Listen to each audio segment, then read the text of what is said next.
My name is Darvin Ogletree, and I am 21 years old. Charles Lorenzo Anderson, age 77. My name is Miriam Ward, and I'm 22 years old. My name is Simonisa Selman, and I am 22 years old. My name is Adelaide Lee Rosa. I go by Addie. I'm 31 years old. My name is Gary Gemmel, and I'm 78. My name is Shonan Usman, and I am 20 years old. Beauty is like the moment a wave collapses and falls upon the sand. There will be a kiss imprinted as the tide pulls, but it is never the exact same way again. It is like the rhythm of a woman who dances with her hands as she speaks, like she is trying to touch a god who is just barely out of her reach. It is like the way the sun makes love to your skin. But even this too shall come to an end, because not even the sun can stay faithful to just you, because beauty will leave you hollow. When I hear the word beautiful, I think of kindness, purity. I believe in people's personalities and morals and what they value. Someone's character. More so caught in the beauty of a woman, I guess, so the exterior. Of course, the looks are a part of it, but I've seen people who don't really meet the paradigm of beauty, but I look at them and I think, wow, this is a beautiful person. Maybe it can be their intellectuality, it can be their character, it can be how they view the world, or the way they walk, or how they treat people. Beauty is a social construct. It's this box, this set of paradigms and rules and behavioral patterns that in each society, the norms kind of construct a code of behavior, a code of looks, a code of action. Beauty is the quality present in a person or thing that gives intense aesthetic pleasure to the mind or the senses. I think uniqueness is beauty. Difference is beauty. When people have their own capacity to express themselves and to show their nature to the world and to kind of exert positive change and a positive relationship, that's beauty to me. I actually don't remember the first time I was told I was beautiful. I was in church in Mississippi, and I was just going through a hard time being a African-American female of darker skin color. I got teased a lot in school, and there was this Caucasian lady. We were having a call into the altar moment, and she kind of just like took my head and she like looked me in the eyes and she was like, you know, you are beautiful, you're a shining star, etc. And I cried like a baby. I wasn't told that a lot, only by my mother. It was, I guess, emotional to hear someone who doesn't even know me to say that. Probably in high school, you know, when you're in that period of thinking about dating and talking to other people, especially females, and they tell you that you're attractive. A girl in middle school named Melinda, she was the first person to tell me I was attracted, that I actually was proud, I guess. The first time I was told I was beautiful, let's see. That would probably be this year, because guys don't get told they're beautiful. And it was fantastic. I loved it. I wish more people would tell me that. Definitely, yeah, I quite liked it.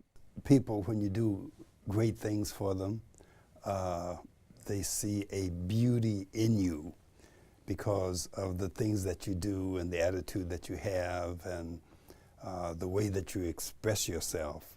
When people tell me I'm beautiful, it's not that I'm so good looking, but I think it's the things that I do and the way that I talk to people that I come in contact, whether they are young or old. I can find beauty in them, and then sometimes they reflect and say, there is something beautiful in you. I can't really put my finger on what it is, but you're a beautiful person. Beauty will leave you hollow, will stop you in between heartbeats and demand to be held, will roam the entire universe, leaving lust and destruction in its wake, will take two 13-year-old girls, tell one she is too big, the other she is too small, and you will wonder if you ever even possess it at all, and you are not sure if you love it. But you worship like your life depends on it, and maybe out of rehearsal for funerals, but we become so accustomed to putting people in boxes, this ideal enshrine of everything beauty promises to define. But look at the Lord has made of you. I have been called ugly multiple times in my life, but at least the most recent time, I explicitly remember it happening. I felt really bad about myself, and I really let it take a toll on me mentally, because at that point I was still in that growing process where I was coming to terms with who I was and the way that I looked, and the way that it was said to me, it just kind of just tore everything down, and it was like, this person is right. I always thought of myself as a sort of an ugly duckling till I reached college age, right, bro? When you watch movies or TV shows, like the pretty girl, like the beautiful girl, like she's never bullied or like unliked by her peers or whatever. So if I was getting bullied and if I was getting all this negative feedback, then clearly I'm not as pretty as I thought that I was. Yes, I've been told I wasn't attractive before, but I've been told so many times that it doesn't affect me now.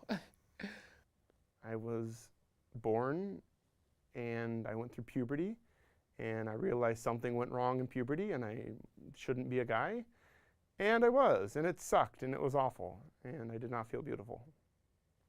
Waking up every day, looking at myself in the mirror, existing, those were things that made me not feel beautiful.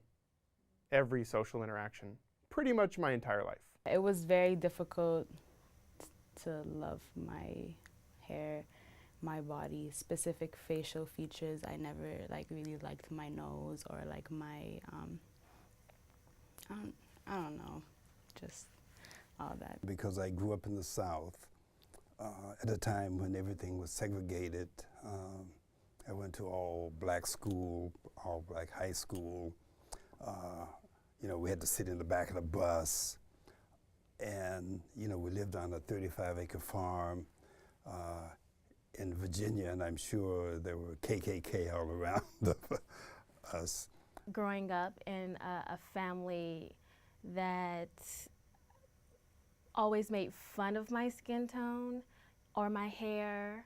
I had been told that growing up, so for a minute I kind of internalized it. So. Look at the numbers you were taught to memorize. Your body once perfect, every tendon and muscle, curve and line, your face without limit, without definition, everything pure and precision. Women are definitely placed under like a spotlight where they have to meet certain standards, they have to look a certain way. Men perceive women as beautiful when they're voluptuous, when they're fit, when they're slender. There's definitely beauty standards that are heavily placed on women. There's an exaggerated focus on the sexual characteristics. It can be very difficult if the female isn't conscious about the history of, I guess, what she looks like. So I would consider myself beautiful, definitely not all days, but it's just like, it's an effort for me. You just have to have the tools. It's all about yourself and how you perceive yourself. And if you see yourself as beautiful, then other people have no chance but to take it. I think I'm beautiful. I think, yeah. Do I think I'm beautiful? Absolutely. I do consider myself to be attractive today. And the big collars, and everybody was wearing the afros, and you know, I mean, we were beautiful. You know, black was beautiful. Your fingerprint to the world. Because no one is quite like you, how easy to forget that you are a masterpiece.